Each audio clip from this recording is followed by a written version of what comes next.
It's absolutely outrageous.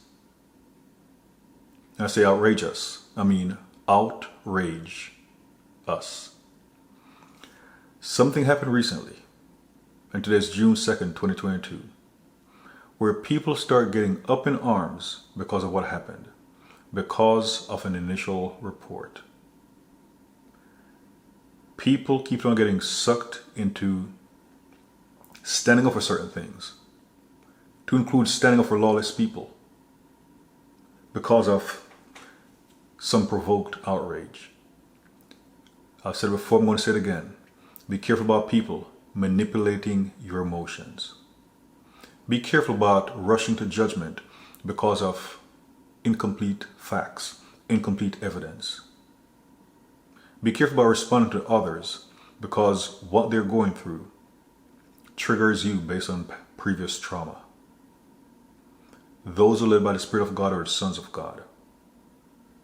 So be careful about being outraged, because many people end up looking like fools for what they're standing up for.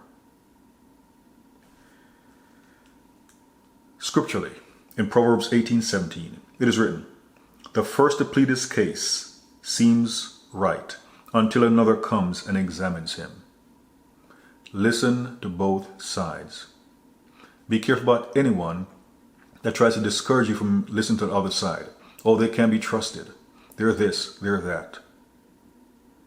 You have to be able to listen to both sides the same way a jury or a judge does. You have to listen to both sides. Some people tell things and it's based on an agenda. Sometimes people say things and it's incomplete, and you're just reporting what they have. Understanding track and field in the sprints, especially sprints 2 by 100 meters or less, meaning 4 by 2, 4 by 1, where it's done with such speed that unlike a 4 by 400 meter dash, you can call it a dash, where a person at a baton exchange, the person who's receiving the baton will look at the other individual. But with something like especially a 4 by 100, the baton exchange is blind. The person who's receiving the baton simply reaches back, and the other person puts the baton in the person's hand, yells stick. When the person feels it, the person grabs on and starts running. Be careful about taking off running with incomplete information. You have to cross-examine things. So the first to present his case seems right until someone cross-examines him. I saw some people protesting, and then they were shown the facts. And some, in order to cover themselves, start pretending as if the facts didn't matter.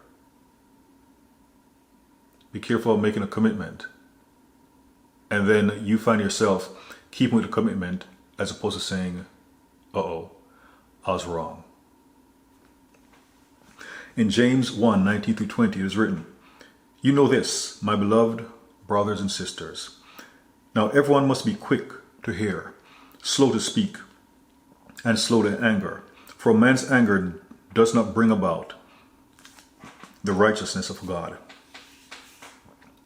Be quick to hear. Again, both sides, multiple source, all sources. Be slow to speak. Be slow to anger. Don't let anyone pressure you into coming to agreement with something that you don't have all the facts about.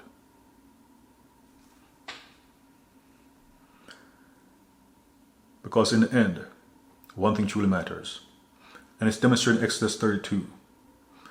When Moses told the Lord to get off Mount Sinai, because the Israelites below were worshiping an idol.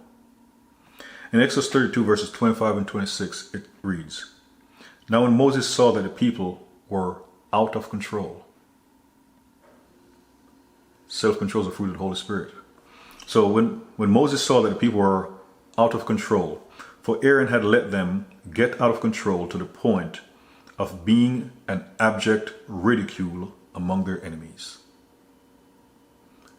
If you stand for things that God is against, you too is going to be a source of ridicule.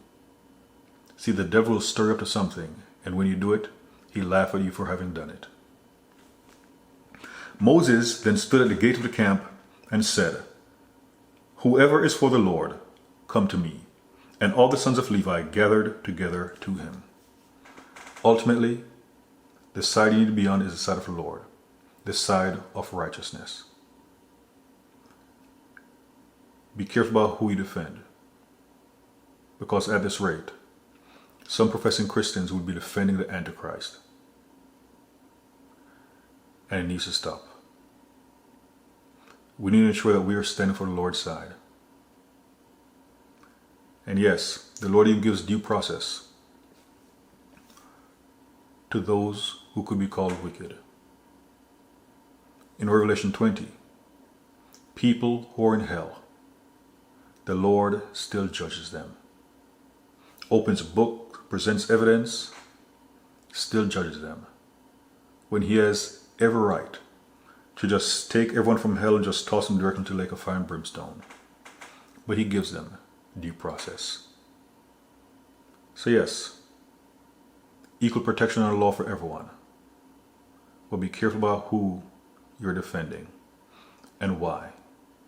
When you see things are emotionally charged, just maybe you need to step back and ask the Lord where he stands on this matter, so you don't find yourself standing for something God is against, or standing against something that God is for.